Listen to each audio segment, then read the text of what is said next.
Hey Booktube, this is Kelly. Thank you so much for watching my channel, Books I'm Not Reading. Today is Friday, yay! I did just want to kind of update you on a couple things before I get into the books that I have been reading, which I mentioned briefly last week, but I didn't really talk about them very much. So the first thing though I want to talk about is the death of Alice Munro, Nobel Prize winner and Canadian short story writer and novelist, but she's most famous for her short stories. And this is the one collection of her short stories that I've read. It's Hate Ship, Friendship, Courtship, Love Ship, Marriage. And this is a really great collection of short stories. These Penguin Modern Classics, they all have this silver spine, and I think it had been a little while since Alice Munro had won the Nobel Prize. When Jason and I went to Canada, we were in Montreal, and there were these box sets with, I think I'm looking, 1, 2, 3, 4, 5, so 6 books in a box set, and they were deeply discounted because, of course, when she won the Nobel Prize, they tried to sell a lot of them. It's got the fake sticker that's a sticker that's not a sticker, Nobel Prize winner. But anyway, we got these for a sweet deal.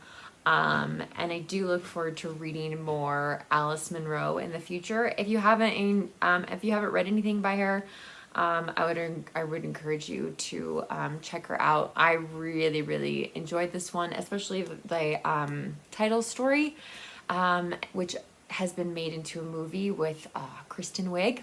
So anyway, Alice Munro was 92, and we are so lucky to have so many wonderful stories and books that she wrote in her lifetime. And then earlier this week, guess what came in at the library? The Pulitzer Prize winning novel Night Watch by Jayne and Phillips. And I talked a little bit last week about the one book by her that I read, which normally doesn't happen with the Pulitzer Prize, but I'd read Lark and Termite. Now, I read a little bit more about this book. It takes place post-Civil War, West Virginia.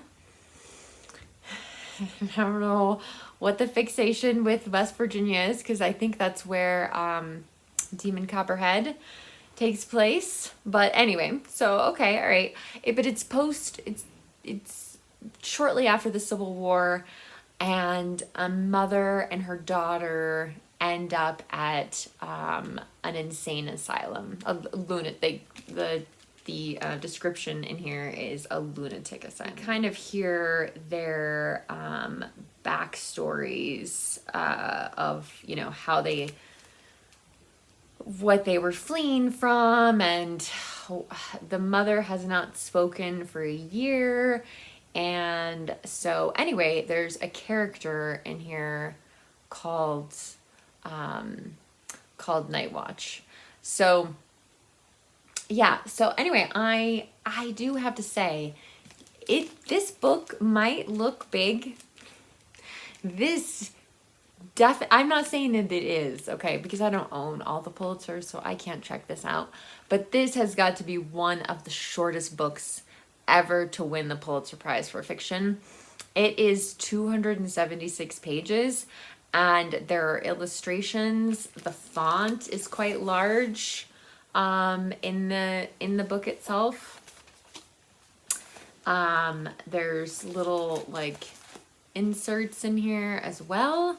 So yeah, so anyway, I have to finish at least one of the books that I am reading before I pick this up. But I do have, in spite of the fact that it's a new book, and it just won a prize, I have until June 5th to read it. So I feel good about that. I feel like that's possible, especially because it's so small.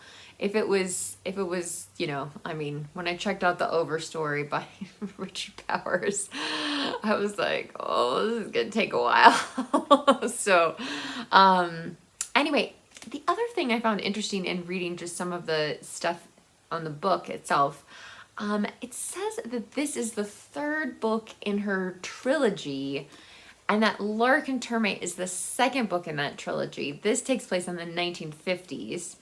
And the first book is, I think it's called Machine Dreams. And so, I don't know, I have never heard of that book. I don't know what that's about.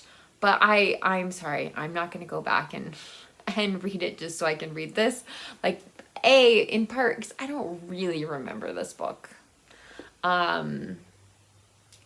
This book takes place in West Virginia, but based on what I've read on the descriptions of both, I don't see the connection other than West Virginia. So anyway, but if you know more about that, let me know in the comments section. The other thing that happened this week was the June on the Range announcements landed, and I was planning to participate in June on the Range, but I have just some really mixed feelings. So I'm gonna make a separate video about June on the Range. I planned to participate in my own kind of rogue way, but yeah, and it was interesting. Like, one of the announcement videos implied like the Western is you know, they're not published as much as they used to be, which I get that, but where I live in central Wyoming, the Western is very much alive and doing quite well.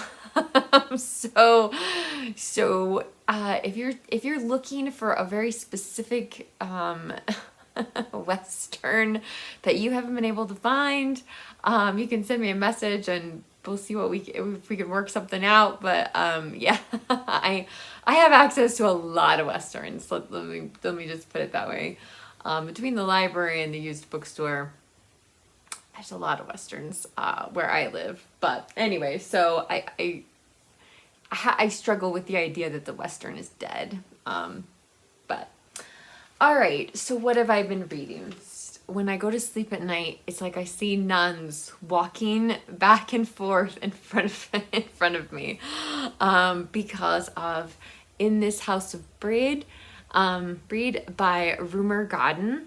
So this is about a cloistered convent in Brede Abbey, and so if you're not familiar with that term, cloistered means like they don't leave the abbey. They don't, you know, they don't have visitors very often. And if they do, there's usually some kind of like separation. I've actually been in a cloistered abbey that was about to be torn down, which was kind of sad. I actually thought it would make a great haunted house. But it was interesting to see, like, there was like this little like visiting room on the outside, and then the more you got into the abbey or into the convent itself, the more, yeah, like you kind of could feel the separation from the rest of the world. So anyway, this has a huge cast of characters. There's actually a list of characters at the beginning of the book, and I've just kind of gone with it, like, because certain people have certain positions within the convent, and you know, and of course that changes depending on who the abbess is. So I will, hopefully I'll have it done next week, because I'm doing this as a buddy read with Faith from Faith and Books, and she is Catholic, so that has been really helpful in understanding some of the things in the book that are a little murky to me, who is not a Catholic. But yeah, so it starts off, there's a prologue, and it's this woman who's out in the world, like, she's got a great job, she has a beautiful flat in London, and she has, dinner parties with all the right people, and she's, like a mover and a shaker. And she stuns everyone in her office when she says she's leaving because she's going to go become a nun. She's going to go and join this convent. And it definitely, there are a whole slew of steps that I kind of knew about one of them, but not all of these other ones. And so, yeah, there's a variety of stages. Like, it's not like you walk in and you instantly are allowed to wear the black and white garb that nuns wear. But anyway, so I feel like she's the main character, but we definitely spend lots of times with some other characters in the book, and we learn about their life before they joined the convent, before they felt like they should become a nun. And yeah, so it's not this like plot-based book, but I also, one of the things I find fascinating is that this convent is supposed to be, they're supposed to be mainly silent, which obviously that doesn't make for a great book, I don't think. So the book itself is mostly dialogue, and the dialogue within a conversation, like, it's moving back and forth in time, if that makes sense. So like, people will remember what they said at a certain time in the past, and that'll have some relevant to the current conversation, or it's a conversation that was like 3 different conversations and it's sort of broken up.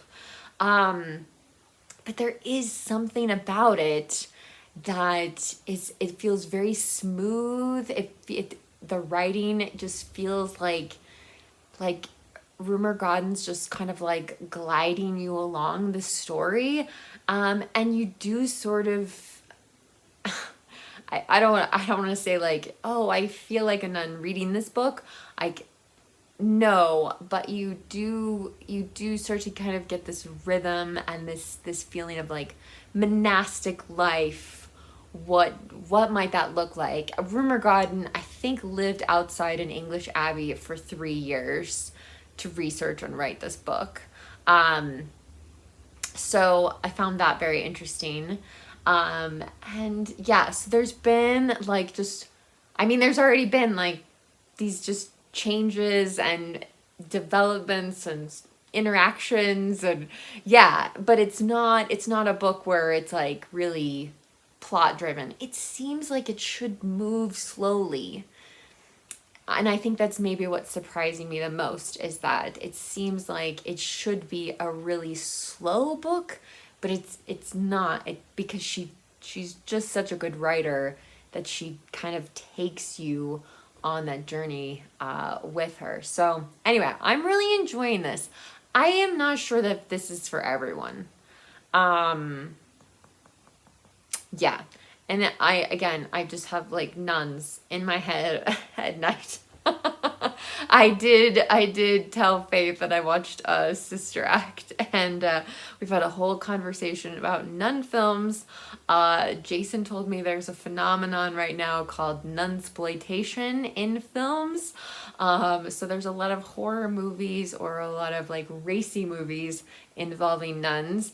That is not what this is. Like, man, these are like really kind and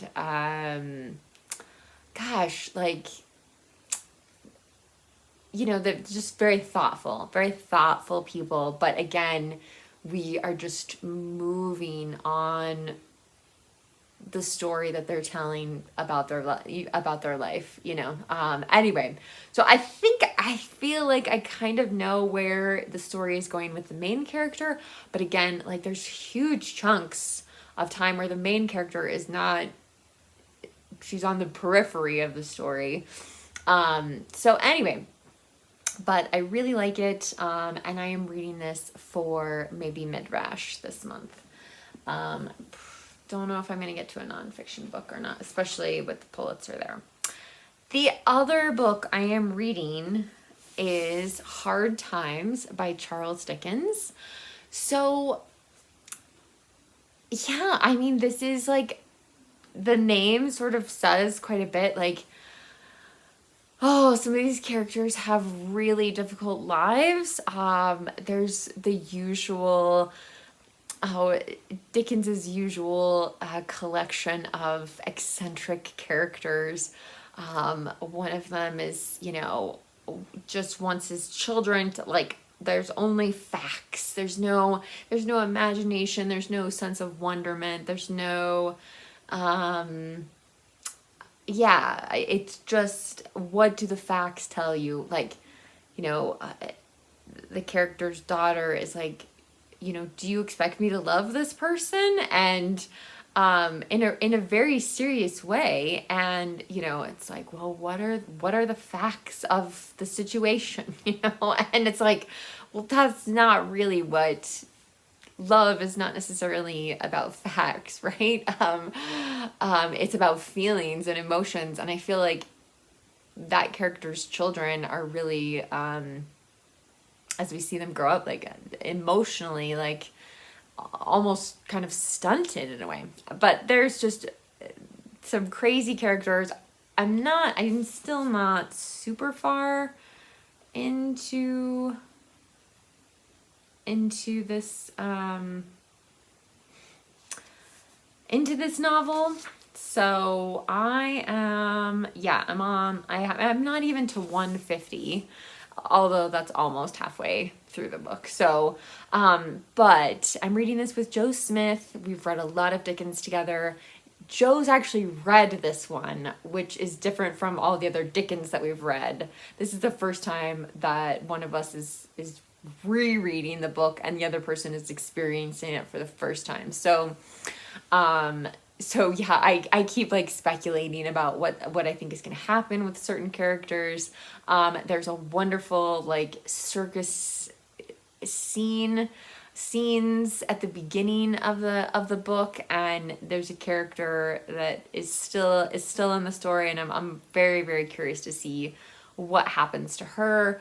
Her name is Sissy Jupe, and yeah, I really, really do like her a lot. But yeah, it's reminding me a lot of Gaskell. It's in a fictional town called Coketown, so it's just all factories.